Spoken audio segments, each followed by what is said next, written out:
दोस्तों, कल या परसों ही मैंने आपको एक खबर देकर बताया था कि भारत की अर्थव्यवस्था को लेकर जो नेगेटिव माहौल बनाया जा रहा है कि भारत तो खत्म हो गया, भारत की अर्थव्यवस्था की ग्रोथ खत्म हो गई। इसका जवाब भारत ने चाइना की तरह मीडिया में पैसा खिलाकर या कोई प्रोपोगेंडा फैलाकर नहीं देगा। भारत इसका आंसर करेगा जमीनी स्तर पर काम करके और सारे रिकॉर्डों को ध्वस्त करके। और आज ये बात साबित हो चुकी है। भारत ने सभी लोगों को इस बात का उत्तर देना स्टार्ट कर दिया है। दोस्तों, आप ये जरा पहली खबर आपकी स्क्रीन पर देखिए। ये एप्पल की रिपोर्ट है। एप्पल ने रिपोर्ट दी है कि उसने इस साल अपने सारे रिकॉर्डों को तोड़कर नए रिकॉर्ड बना दिए हैं। दरअसल 2024 के पूरे एक साल में एप्पल ने 1 लाख करोड़ से ज्यादा के फोन भारत में बनाकर एक्सपोर्ट किए हैं। फोन बनाकर भारत में बेचे, ये बात तो अलग है। 1 लाख करोड़ के तो उन्होंने एक्सपोर्ट कर दिए हैं। अब मैं अगर आपको एग्जैक्ट आंकड़ा बताऊं तो वो है 1,08,000 करोड़ का, यानी कि लगभग 13 से 14 अरब डॉलर के आईफोन बनाकर एप्पल एक्सपोर्ट कर चुका है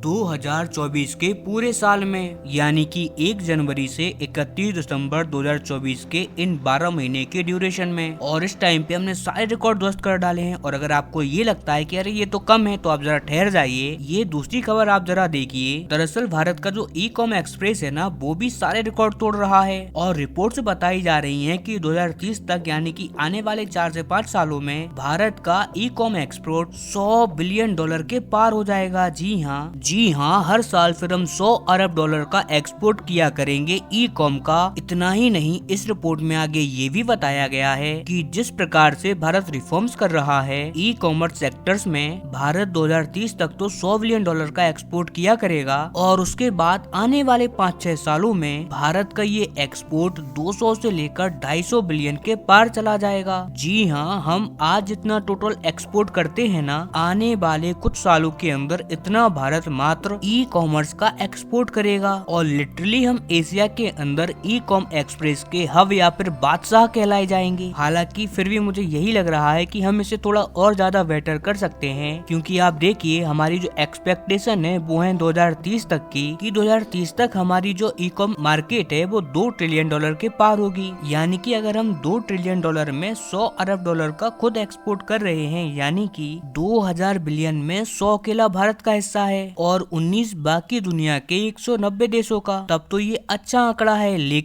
लेकिन वहीं अगर हम इसे बढ़ाकर 150 के पार ले जाएं 2030 तक, तो फिर ये आंकड़ा आउटस्टैंडिंग हो जाएगा और भारत बाकी में ही ई कॉम का एक ग्लोबल सुपर पावर बन जाएगा। कुल मिलाकर देखा जाए तो भारत हर मामले पर तेजी से काम कर रहा है। और जो ये रिपोर्ट निकल कर सामने आ रही है IMF की या वर्ल्ड बैंक की, कि हमारी GDP ग्रोथ 6-6.5% रहेगी, तो आप जरा देखना हम कितने शानदार आंकड़ों के साथ इसी साल 2025 में ही इन सभी की जो रिपोर्ट्स हैं उन्हें एक बार फिर गलत साबित करके दिखाएंगे। और इसीलिए मेरी आपसे रिक्वेस्ट है कि आप चैनल को सब्सक्राइब जरूर करें, क्योंकि जब भी ये रिपोर्ट्स आएंगी और जब भी ऐसे कुछ आंकड़े आते हैं तो मैं आपको जरूर बताऊंगा। इसीलिए बड़े ध्यान से इस चैनल को सब्सक्राइब कर नोटिफिकेशन बेल को ऑन कर लीजिए।